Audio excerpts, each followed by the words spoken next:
Já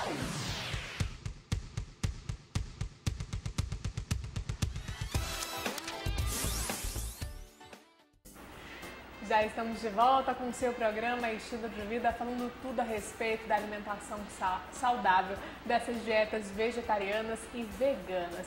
Agora, Rita, a gente estava falando sobre outros tipos de leites, né? Inclusive, me veio uma dúvida na cabeça a respeito se é possível fazer um bolo, por exemplo, com o leite da aveia, o leite da castanha ou o leite de soja, por exemplo. É possível sim, tanto que as receitas veganas, elas só utilizam o leite extraído de vegetais. Então, nessas grandes padarias que tem para fora do Brasil e até mesmo aqui no Brasil, que são veganas e vegetarianas, só utilizam leite em relação ao leite de soja ou então leite de aveia, ou então às vezes eles nem utilizam isso, usam suco de laranja, algum suco de maracujá para fazer realmente aquele bolo com gosto de fruta, por exemplo, que é o que a gente faz também, né? A gente substitui às vezes muito leite para fazer um bolo, que a gente faz um bolo de laranja, não usa leite, usa o suco de laranja. Ou então também eles utilizam, em vez da manteiga, aí para a margarina às vezes não tem tanto gosto, mas utilizam óleo vegetal, que agora também tem óleo de coco, açúcar de coco. Então tudo isso a gente pode estar incluindo numa receita que é também chamada de receita vegana.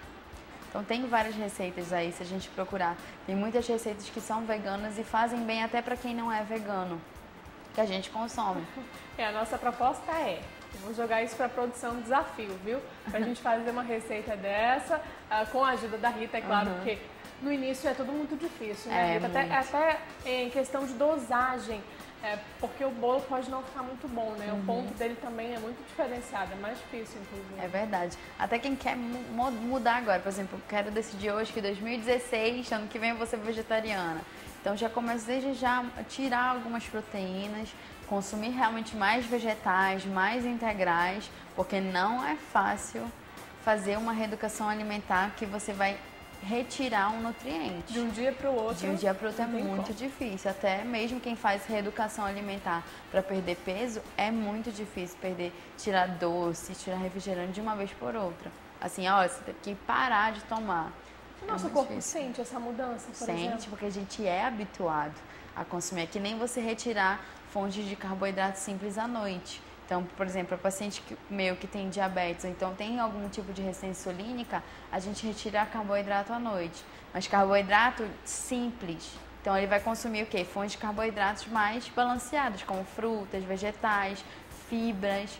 Então, o corpo sente, porque eu também já comecei a fazer. Então, quando a gente retira o carboidrato, o nosso corpo parece que vai entrar a hipoglicemia, ela é muito forte, porque ele já está acostumado a consumir aquela dosagem de açúcar por dia, porque o carboidrato ele vira um açúcar no nosso organismo. Então, já estou acostumada a comer de noite pão com não sei o quê. Até mesmo o pão integral, ele é uma fonte de carboidrato. Torrada. Então, essas coisas, quando está com diabetes e tem uma insulina alta, a gente retira durante a noite, para consumir mais vegetais, mais frutas e a proteína. Bom, Rita, a gente falou sobre as fontes de proteína vegetais, né? Agora vamos falar um pouquinho das fontes de ferro, por exemplo. Quais são os alimentos que contêm ferro? Então, no caso dos ferros em relação ao vegetal, eu tenho uma quantidade muito grande em folhosas verdes escuras.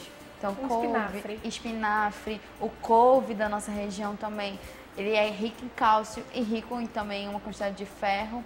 Tá bom? Aí a gente fala muito em relação ao açaí e beterraba, mas o açaí, ele não é tão fonte de ferro assim. Só que, por ele ter um antioxidante, ele ajuda na formação de glóbulos vermelhos, que é algo essencial para a formação de ferro, porque não adianta eu consumir ferro e não produzir novos glóbulos vermelhos. Então, quando eu consumo antioxidantes, principalmente de cores arroxeadas, eu consigo produzir mais glóbulos vermelhos também. Então, eu posso consumir essas fontes que são ditas de ferro, mas que não são, como o açaí, mas também produzem essa quantidade de glóbulos vermelhos que auxilia na quantidade de ferro. Uma outra fruta também que a gente indica até para gestantes é o jenipapo, né? Tem um gosto muito forte, realmente, gente, tem. Mas é importante consumir principalmente na gestação, que tem uma quantidade de ferro também excelente em relação ao vegetal. A gente tem aqui também a salsa, derivados de soja, levedura de cerveja, frutos de casca dura, que são fontes de ferro, por exemplo. No caso, fonte de casca dura é quando a gente consome a quantidade de fibra que tem na casca. Então, até mesmo consumir uma maçã, uma pera, ou então utilizar a casca da banana, que a gente também tem receitas que reutilizam essa casca para fazer bolo de casca de banana, entendeu? A casca do abacaxi. Então, que tem além de ferro outros nutrientes importantes. O levedo da cerveja também, já que foi tocado, é algo realmente que tem ferro e tem uma proteína muito grande que eu posso utilizar, por exemplo, fazer uma vitaminada. Então, eu coloco um pouquinho do levedo de cerveja que vira uma emulsão proteica, também como se fosse um shake, por exemplo. Ele é vendido nessas casas de produtos naturais. Ele tem o levedo de cerveja também. E realmente, soja, a gente já fala muito que quando você é vegetariano ou vegano, tem a soja e tem o tofu também, que é o queijo de soja. A gente faz essa carinha porque realmente a gente não está acostumado, mas é muito saboroso. Se a gente consumir, até ter aquela sopinha dos japoneses, né? Que a gente utiliza aquela sopinha com tofu, é uma delícia. Então, quando a gente começa a criar ou conhecer novas fontes de proteínas que são vegetais, eu consigo ter também uma maior disponibilidade de nutrientes para o meu organismo. A gente tem aqui a ameixa também, farinha de soja, coco, figo, frutos secos no caso, né? Oleaginosas e frutos secos, já damasco, uva passa também. Mas principalmente oleaginosas e a soja são as principais fontes de ferro. Vegetarianas, né, no caso. E a gente também tem os alimentos com maior quantidade de cálcio, que são os agriões, a beterraba. Porque, na verdade, a quantidade de cálcio, só lembrar das folhosas verdes escuras. O jambu também, que é da nossa região, que a gente pode estar utilizando, que é uma fonte de cálcio. O próprio couve, que é o nosso espinafre amazônico, né? A gente também tem um espinafre agora regional, que a gente encontra nas feiras. O brócolis regional também tem uma quantidade de cálcio muito grande, para você não estar utilizando os laticínios. Então, quem não pode, a gente utiliza realmente as fontes de origem animal. E também os fermentados. Por exemplo, tem fermentados de soja, como o tofu, é rico em cálcio também. Então, tem alguns alimentos que não têm leite, mas que são fermentados e são ricos em cálcio. Agora, um outro mito e verdade que cerca várias dietas, inclusive não só as veganas e vegetarianas, essas que vão surgindo aí, que a gente costuma dizer que são as modas do momento, né? Alguns especialistas falam que causam desnutrição. Isso é verdade, Rita? Não, vegetariano não fica desnutrido em si. Só se realmente não comer, porque eles comem normalmente comida como se fosse pessoas normais. Por exemplo, café da manhã, pode consumir uma tapioca, um pão e até mesmo passar uma margarina, uma geleia de fruta. Então, eles vivem normalmente.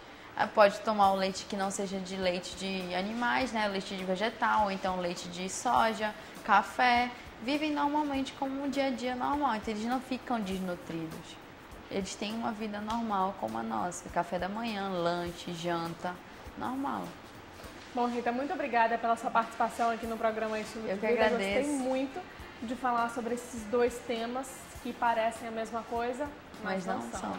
E é importante somente frisar que o vegetariano não é uma dieta muito restrita. É um estilo de vida que cada pessoa, se quiser, pode fazer sim. Então, não é que seja errado, não é que contenha falta de nutrientes. Não, se você faz uma dieta adequada, balanceada e uma atividade física, você tenha uma vida saudável normalmente.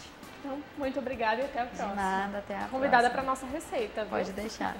E você de casa, não saia daí que a gente vai trazer outras dicas de saúde e bem-estar. Até lá.